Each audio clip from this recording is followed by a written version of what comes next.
From Kansas State University, this is Agriculture Today. Eric Atkinson here, and here's today's lineup.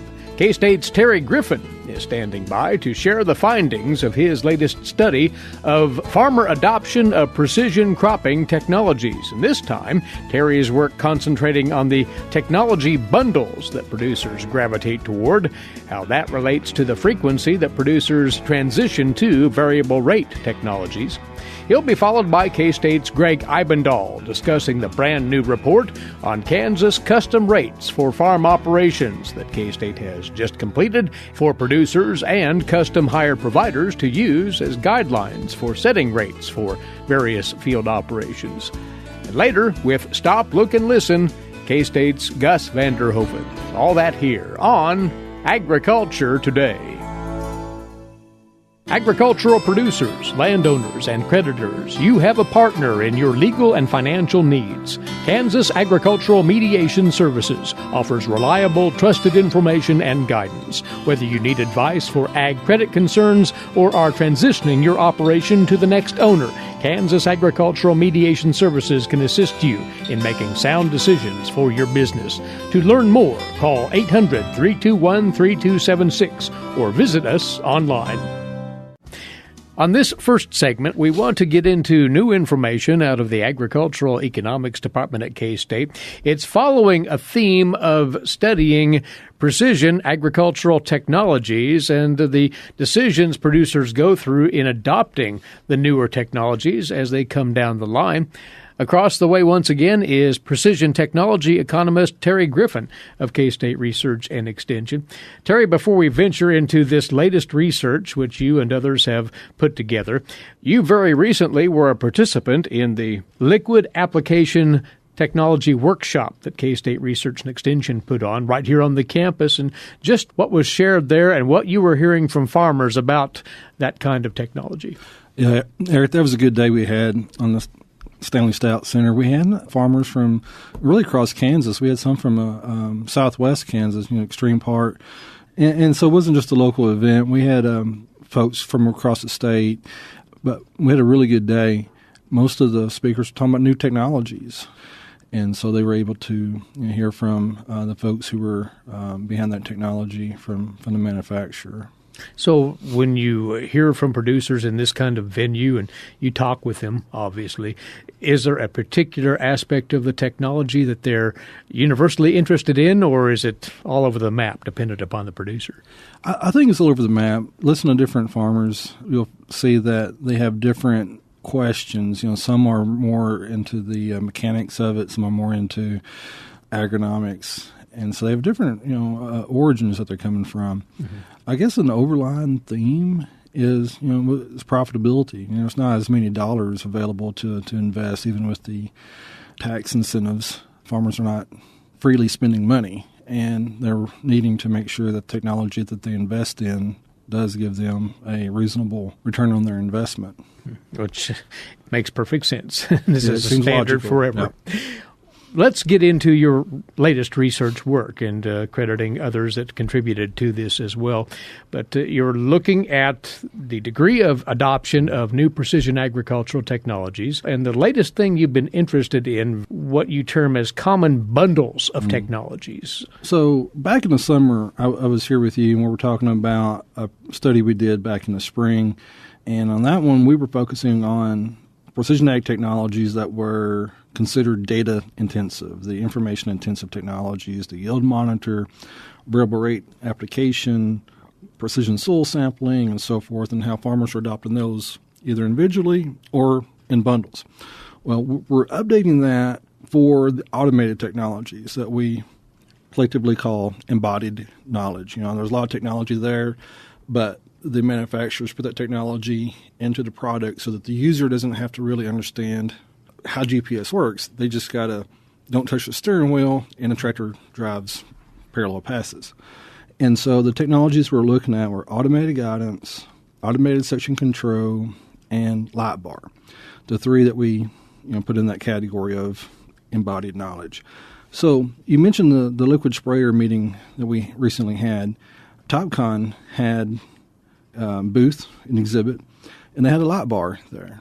And I was chatting with them about that, and they shared that they're still selling a considerable number of light bars every year. So as old as the technology is. Technology has been around since the 90s, and we've kind of seen it level off in our statistics, but farmers are still buying that technology every year. And one reason is it is cheaper than automated guidance. And it's not just a standalone technology. Some farms are opting to put the light bar on sprayers that have automated guidance. They still want to see that row of lights. A reassurance, if nothing else? Maybe a reassurance, a redundant system, but both technologies were on the same machine. And honestly, that's something I had not considered when I was working on this, and that explains a lot of what we found. And we'll get to what you discovered in just a moment, but the methodology here, you used information that's been collected by the Kansas Farm Management Association in recent years on what producers have invested in and are utilizing in the way of precision technology, right? That's right. So the current data set, we have 545 Kansas farms who are members of Kansas Farm Management Association, who provided information to us about what technologies they have. Some said we have no technology. Some said we have all of it. Some were in the middle. We have some. And the report that we're working on right now that we hope to release 1st of December goes back to the year 2000. Okay? So in the year 2000, there was relatively few automated guidance machines out there. There was virtually no automated section control, but light bar was the number one embodied knowledge technology when it came to adoption rates or being commercially available. And so each year we presented the percent of Kansas farms who had that technology. And not only that particular technology, but we also looked at it in bundles. So you may have had a light bar and automated guidance, whether they were on different machines or the same machine, we didn't ask, and saw how the bundles really evolved out of farms with individual technologies becoming farms that had bundles of precision ag technologies. Mm-hmm. When we talk about bundles, then what are the more common combinations here, if you will? And you hinted at one of them, but there are many other variations, are there not? Sure. And the answer, it depends, as always. In particular, it depends on the year.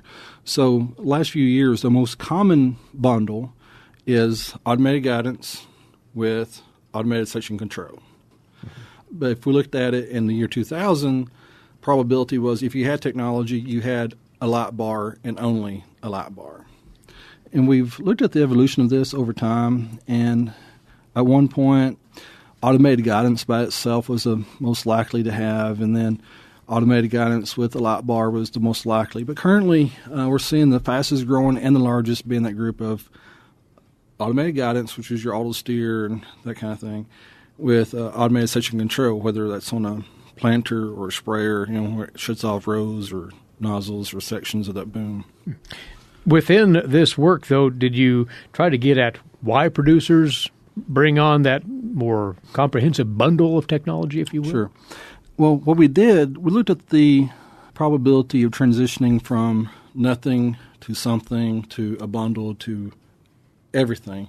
And what we did find out was the farms who went to the bundle of automated guidance with automated section control were not likely to leave that bundle. They weren't likely to add anything to it or take anything away. That was kind of their ultimate stopping point. They plateaued there. Plateaued there. And that's to say, in the future, we'll have more technology that will disrupt that balance. But today, the status quo technology we have, that's the most, let's call it the stable bundle.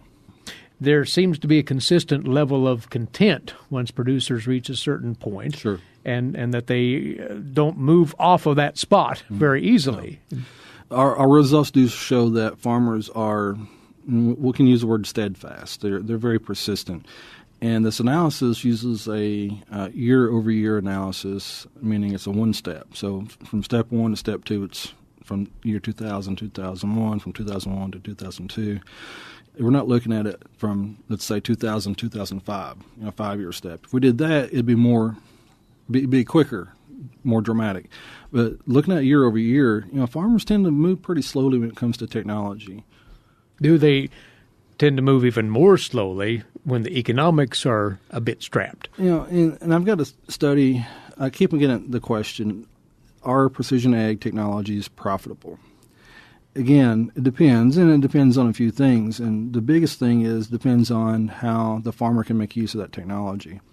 The better question is, who adopts precision ag? Is it the farmers who are already making more money?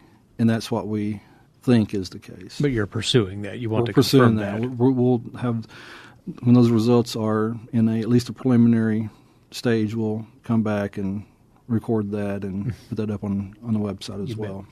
Terry, though, as you look at what you've done previously, what you've done most recently in this area of trying to parse out the decision-making factors when it comes to adopting technology, how do you hope these findings are useful? Well, one of the things that we've found, and especially with the case of yield monitors and variable rate and precision soil sampling, is there was a logical path between going from nothing to a complete bundle of all the technologies. And in particular, there's a certain sequence that farmers would go down, and the chances were that they would abandon all precision technologies altogether. And, using the assumption that technologies are useful if you know how to use them, that indicated to us that some paths lead to success, other paths lead to abandonment of technology. Mm-hmm. Sure. Eventually, once this is published in the scientific realm, you will be likely posting this information on Ag Manager, Sure. Terry. Yeah, we're hoping to make a KFMA research article out of it. Excellent. Well, it's great work that you continue to churn out under this umbrella out of the Agricultural Economics Department. This latest effort was a look at the farm adoption of precision agricultural technology bundles. Good work as always. Terry, thank you for letting us know what you've been doing. Thanks, Eric. He's a precision technology economist with K-State Research and Extension. That's Terry Griffin, our first guest on This Agriculture Today. We'll have more for you in a few moments here on the K-State Radio Network. Agriculture and food systems are the main drivers of the Kansas economy, but must be improved in order to feed the world's growing population. How are we going to do so? Reduce food loss, find ways to preserve grasslands, and help families stretch their dollars. Global food systems is one of the 5 grand challenges K-State Research and Extension is addressing. To learn more, visit www.ksre.ksu.edu.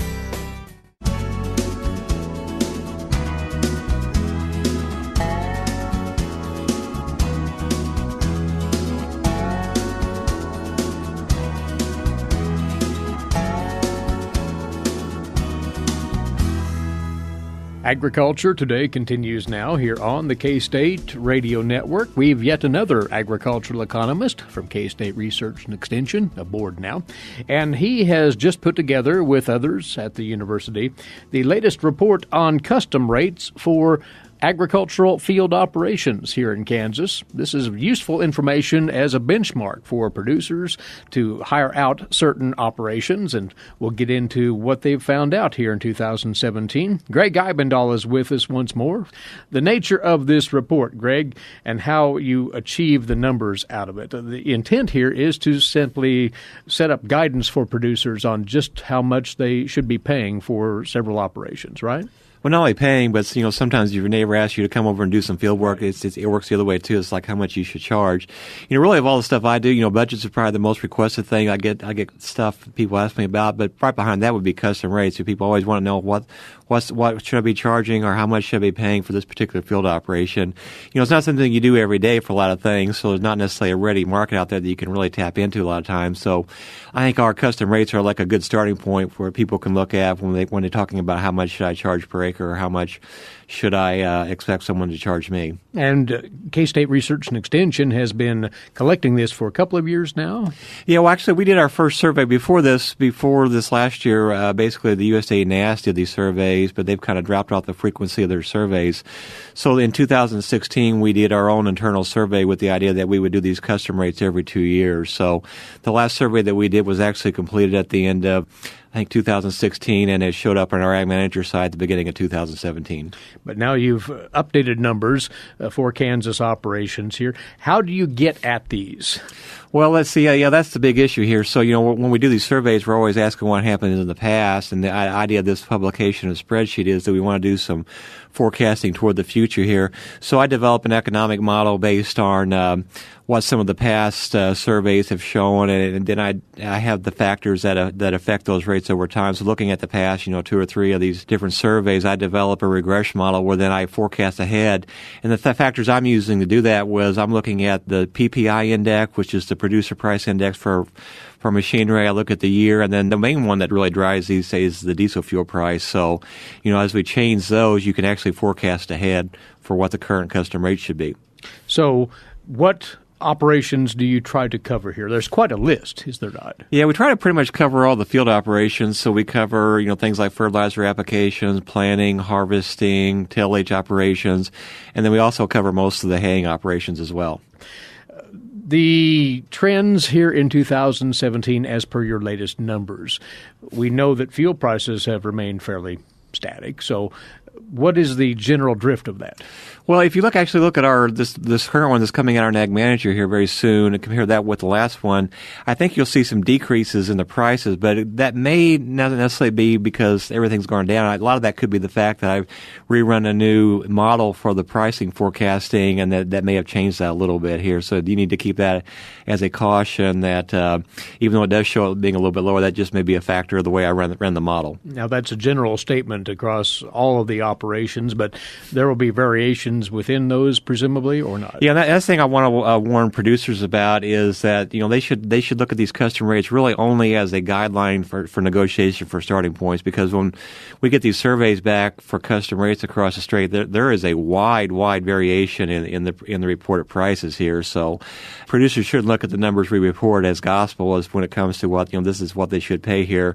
Again, that should be a starting point. So we don't really factor in things like distance to the field or the shape of field or a lot of things that could really affect the custom rate that don't come into play. We're just taking what producers tell us that they've been paying and use like kind of an average from that and develop a model based on those things. So there's a lot of local conditions and situations that may affect those prices. Greg, do you see as you go through this exercise that there are variations by region in Kansas? And if so, can you account for those in this report? Yes. When we report these, we have the state number, and then we also have eastern, central, and western Kansas as far as our 3 regions. In the past, we've actually had more than that, but wasn't really enough. I didn't think there was enough surveys to break it down even further into like maybe the crop reporting district, which is what has been reported in the past. So, but I think you do see some differences, east to west. Certainly, as you move toward the west, you probably, especially when it comes to harvesters, you're running less, grain through the machine. So you expect to see some little lower rates. So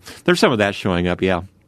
Well, as one would look at this broadly and consider the state of the agricultural economy, particularly crop prices are not great, and to say the least at the moment. Could this give a producer maybe more impetus to hire out as opposed to invest in that next equipment upgrade, do you think? Yeah, certainly. I look at most of these farm crises, not only is a crisis of profitability, but cash flow is a big thing here too. So, I'm hopeful that somewhere down the road we'll eventually get some better grain prices and net farm income will increase. But during that time, not only do you need money to live off of for profitability, but you need that cash flow to make sure you can pay all your bills and service debt and that kind of stuff and pay for family living here. So cash flow is a big issue here. So when it comes to replacing equipment, it's true in the long run, buying equipment, if you use it enough, is probably going to be the cheapest route to go. But from a cash flow perspective, it may not be. So, during these couple of years here where it may be a kind of tough situation for profitability, I think producers may need to look at if something does wear out, instead of buying something new, maybe look at the custom rate side and having something done for you instead of trying to do it yourself. At the minimum, to perhaps tide one over until times improve, and therefore the ability to invest in equipment might be more feasible then. Yeah, I think so. And if you look at, typical buying patterns for farmers, it's not just Kansas, but really the entire United States, farmers tend to stock up on equipment, when times are good, and they kind of quit buying when times get tough like we are right now. So, certainly the last couple of years, I don't think we've moved a whole lot of farm machinery across the state. at least for new stuff anyway. So, producers are going to start to wear that equipment down. I think they stocked up pretty well when times were good, but as something does break down, you need something different, or maybe you're looking to chance to expand and need more equipment. I would certainly look at the custom rate pretty hard right now, just from the cash flow perspective. Very good. And again, this is as much an outlook as it is a reflection on what's happened in 2017. So as you look to 18, these trends ought to hold, do you think? Yeah, I would say that, custom rates have kind of, they've kind of matched what's been happening with the farm economy. We haven't seen really any great increases because of the, lower net farm income across the state. So they're holding pretty steady here. And the spreadsheet that we have on Ag Manager, it is kind of a forecasting tool, so producers can put in a different set of prices, and for diesel fuel especially, that's going to drive most of that. But as we go forward, then we can use the same tool and look at prices for the following year, basically by changing what the inflation index has been for general farm machinery and putting in the current price of diesel fuel here. So this tool does have the ability to actually give us custom rates until we get our next survey out. Excellent. And it will be posted within the day on agmanager.info, you think? Yeah, I hope so, yes. So folks can check this out right away. It's just been tied off and is ready for your use at agmanager.info. You're looking for the updated custom rates guide and the spreadsheet that goes with it at that website. And Greg, we might note as well that you will be one of the featured presenters in this series of Farming for the Future programs that your colleagues and you at K-State Agricultural Economics will be putting on in December and continuing into January. You'll be talking about these kinds of things and even a broader array of topics, you say. Yeah, kind of inputs in general. Not only machinery, but also, fuel prices, fertilizer prices, that kind of stuff. You will be on hand for that, and we'd invite producers to ask about the custom rates trends in Kansas if they're so inclined at these workshops, which we'll remind you of in full in just a few moments. Well, Greg, we'll have you back soon. Thanks for coming over today. All right, thanks. He's an agricultural economist with K-State Research and Extension, is Greg Eibendahl. Two things here. Once again, the latest custom rates report out of agricultural economics for Kansas field operations, available at agmanager.info, including the spreadsheet you can use for your particular purposes there. Do want to, again, remind that these Farming for the Future programs are coming up at 4 locations around Kansas, December the 14th in Pratt, the 19th in Salina, then January the 10th in Scott City, and January the 11th in Emporia. These are comprehensive programs covering contemporary issues and matters of interest economically for agricultural producers all around Kansas. The others featured on this program from K-State include Dan O'Brien with the Grain Market Outlook, Glenn Tonzer, likewise on the cattle market side. Brian Brigham will take on the macroeconomic and interest rate outlook. Michael Taylor will have the very latest on Kansas land values and rental rates. And from the Kansas Farm Management Association and the K-State Farm Analyst Program, several individuals will talk up farm financial management during these challenging times. That's the makeup of these Farming for the Future programs. You can likewise find out more about those at agmanager.info or contact the county extension offices in those 4 locations, Pratt, Saline, Scott, and Lyon counties, respectively. You're listening to Agriculture Today. We'll break away now for a few moments. When we return, today's agricultural news headlines for you and our weekly feature from Gus Vanderhoeven. All of that is still ahead here on the K-State Radio Network. Please stay with us.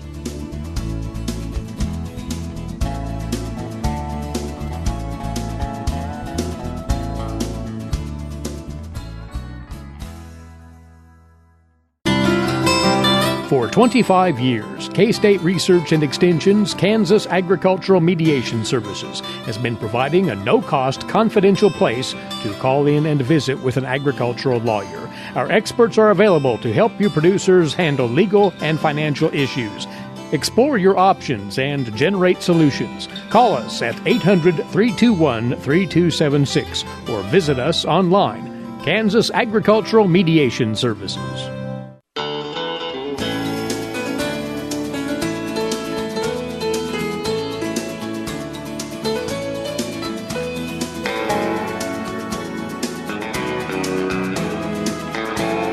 Agriculture Today continues now here on the K-State Radio Network. Eric Atkinson with you. Now turning to today's agricultural news headlines, courtesy in part of DTN. Yesterday, the USDA's Office of Chief Economist offered an early look at the USDA's agricultural projections for crops that will officially be released at the department's Ag Outlook Conference in February.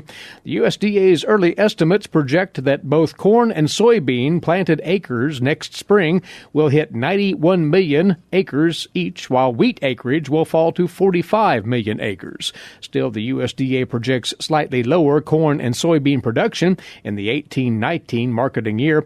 Corn prices for 18-19, according to this outlook, pegged at an average of $3.30 per bushel.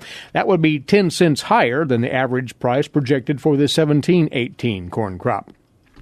And despite a slightly smaller crop, the USDA would lower the initial average farm gate price for soybeans down to $9.30 per bushel. That would be down 17 cents from what producers are projected to receive for the 17-18 crop. As for wheat, the USDA is projecting planted acreage falling again for 18-19 down to 45 million acres. That would be off a million acres from 17-18. Wheat yields projected at 47 bushels per, up 1 bushel from the 17-18 yield of 46 bushels, and wheat production in 18-19 would hit 1.81 billion bushels, the average wheat price then pegged at $4.60 for the 17-18 crop. That's expected to remain at that price for the 18-19 crop year as well. We will, of course, be digging deeper into the outlook from the USDA during our grain market segment with K-State's Dan O'Brien on Friday. China's newly instituted E10 mandate has the potential to create more demand for both corn and ethanol produced in the U.S., according to a new analysis from the Center for Agricultural and Rural Development out of Iowa State University. In its fall 2017 agricultural policy review, CARD said there are many unknown details about China's mandate. However, Chinese are expected to see an increase in gasoline consumption from about 40 billion gallons here in 2017 to 46 billion by the year 2020. Meeting the national E10 mandate would require an extra 3.6 billion gallons of ethanol, putting China ahead of the European Union to become the world's third largest ethanol consumer, according to CARD. As U.S. ethanol producers are facing concerns about the implementation of the renewable fuel standard in recent years, there's been an increased emphasis on growing export markets in China and elsewhere, according to CARD. China's government announced the new E10 mandate back in September as a way to decrease that nation's corn stockpiles, as they peaked at more than 4 billion bushels in 2015 and 16. Now, according to CARD, the total accounts for about half of world-ending stocks and would be enough for domestic consumption for about 6 months in China. The stockpiles grew as a result of a corn price supports policy that was paying Chinese corn producers more than twice the international price level until 2016. The E10 mandate will further increase the demand for corn and speed up the reduction of that stockpile, according to CARD. CARD said the mandate started on a trial basis in 11 provinces in China. It will become national by 2020. It says for U.S. producers, this recent development fuels interest in whether China is going to import ethanol and or corn to meet that mandate.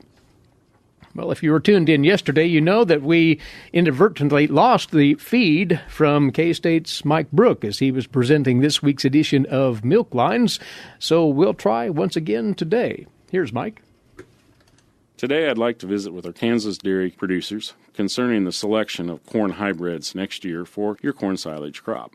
I know many of you are making these decisions. Maybe some of you have already made those decisions, but it seems like there has been a lot of discussion about BMR or brown midrib varieties, and I think you need to continue to look at those as a dairy producer. Why is that? Well, as we look at the digestible nutrients that we cows obtained from corn silage, about 70% of it is probably related to the amount of grain in the corn silage, and about 30% is related to the digestibility of the fiber. We do know, and the research is very clear, that brown midrib varieties will have an increased fiber digestibility, which means the cow can get more energy out of the fiber that we harvest. One of the problems with many of these hybrids in the past is that we've seen either a drag on total tons per acre, or we've seen a drag, less grain, in the corn silage itself. So what has this meant? Well, in some cases, this probably meant that we harvested fewer total nutrients off of each acre out there. And as a result of that, maybe it put us in a position where they didn't work so well in our dairy rations. However, that's in the past. We're at the present today. There's been a lot of improvements in these hybrids in terms of grain yield and also the availability of starch from some of these hybrids. So, if you haven't taken a look lately, I would really encourage you as a dairy producer to take a look at BMR hybrids for next year. Now, some issues that we do see with this is that if we do have an increase in fiber digestibility from these BMR hybrids, what does that mean in terms of milk production? Well, based on laboratory data that we see of samples coming through the lab, it may be that due to increased fiber digestibility that you might see another 3 to 6 pounds of milk per cow per day by feeding a BMR hybrid versus a conventional. This is with the assumption that they both contain similar amounts of starch or similar amounts of grain. So one of the things I encourage you to do in your evaluation process is to look at data from BMR hybrids that have been grown in your location. The reason for that is sometimes we have an issue with adaptability of hybrids to a particular region of the country or to the soil conditions that you might have on your own farm. You guys have known this for years. It also applies to BMR. In general, BMR hybrids growing in good growing conditions with adequate soil resources do very well. However, there have been some reports where, with less than ideal conditions, they may not have performed as well as conventional hybrids. So, that's the reason to look at data collected in your area as you make decisions on which BMR hybrid you might select for your dairy. This is Mike Brook with K-State Research and Extension, encouraging our dairy producers to consider BMR hybrids as they make selections for corn silage hybrids next year. All right, and many thanks, Mike, for rejoining us right here today. Well, have you ever restored an old farm tool that you discovered somewhere in one of your outbuildings? Gus Vander Hoeven has, and he'll tell us about it on this week's Stop, Look, and Listen, next on Agriculture Today. Have you ever thought about where your food comes from? If you're thinking the grocery store, think again. Facts show that the American farmer feeds more than 129 people. They are continually increasing and improving their operations. A wide variety of crops and livestock are grown in Kansas as well as the United States, providing food to your dinner plate. Next time you see a farmer or rancher, thank them. For more information, contact K-State Research and Extension.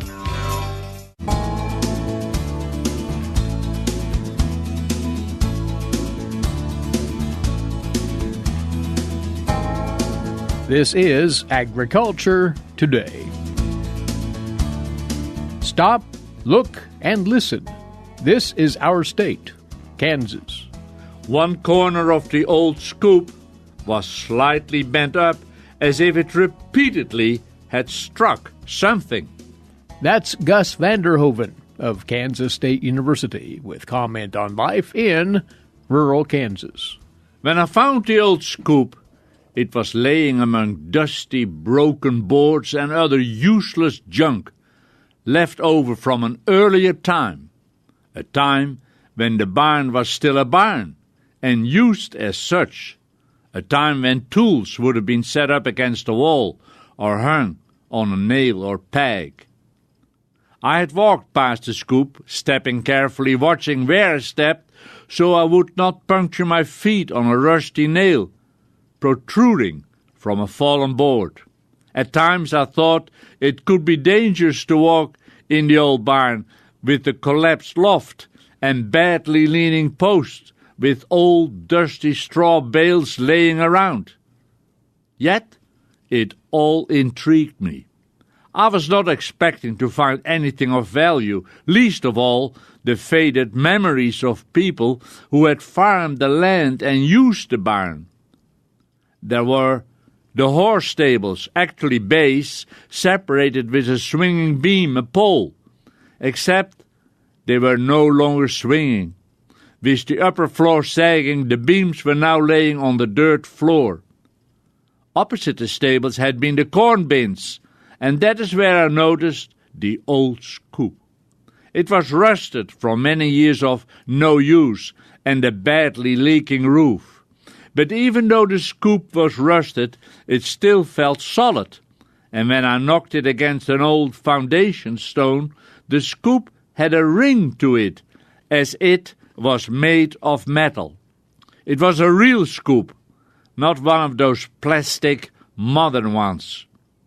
It felt solid enough that I took it with me into the daylight for a closer look. It was a good scoop, rusted, but no cracks or dents. No one had ever ran over it. On one corner the metal was slightly bent upwards, as if it had repeatedly been struck against a protruding nail or board while unloading the wagon. I decided to keep it and took it home, to find a proper handle for it, as the handle was missing. I wonder who all had used the scoop, and very important, who had used it last, and left it laying in the corner. Who broke the handle? Who had leaned on it looking out over the fields? To work a scoop, you bend over and prefer to let the scoop do the work, as it moves over the smooth wooden floor or concrete to pick up. Better set the scoop up, the grain to load or unload. Who had leaned on the scoop, straightening his tired back? As I held the scoop, I wondered how many bushels of wheat, oats, and corn my scoop would have thrown on the wagon or off the wagon into the bin. The more I thought about the scoop, its passing life, the more I liked it, and I was happy that I had salvaged it. Sometime later I was in Hayes in Ellis County, and while there I stopped in at the old hardware store, a real hardware store, now gone. He had a scoop handle with the right curve and a firm D-grip, which I bought. I believe it was his last one. He was not going to stock any more. There was no demand for scoop handles. He was closing the store, going out of business. We talked and reminisced for a while, and I went on my way, holding the handle tightly. Closing the door behind me, I heard the old bell ringing me out.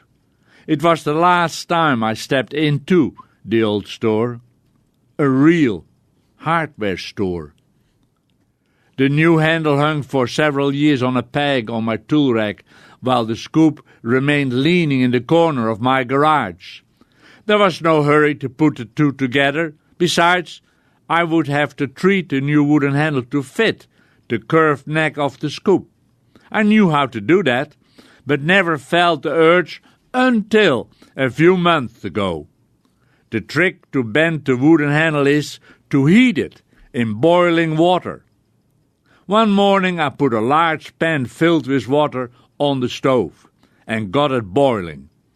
While boiling, I placed the last 12 or so inches of the wooden handle in the pan and let it boil for a good 5, 8, 10 minutes. When I thought it had boiled enough, I took it out and immediately rammed it into the curved neck of the scoop. I kept driving it in until it could go no further.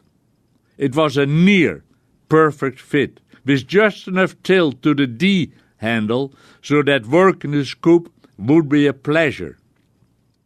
The metal quickly took up the heat of the wood as I practiced the smooth movement of scooping air. It felt good, and I knew I had found myself a good scoop. All I had to do was drill 2 holes through the neck and secure the handle with 2 cut-off nails, of which I flattened the cut-off head and beating it with my ball-peen hammer so no sharp edges remained, making sure that when the scoop would run through my hands, it would not cut myself. All done, I hung the scoop on the peg beside my other tools. Actually, I hung it behind my short-handled shovel, also a good tool. It's like a scoop, but smaller. But the scoop is in a class all by itself. A scoop is used for shoveling grain. Its sides curve upwards to hold a load, and the size of the blade is large. By now, I've used my scoop, and I was happy to feel how well it worked. But I must admit, I'm very glad that I did not unload a big semi-trailer loaded with soybeans with my scoop. Now that would have been a real nightmare. Gus Vanderhoeven of Kansas State University with his weekly commentary on rural Kansas. That's our time for today. Thanks for listening in. Eric Atkinson here for Agriculture Today over the K-State Radio Network.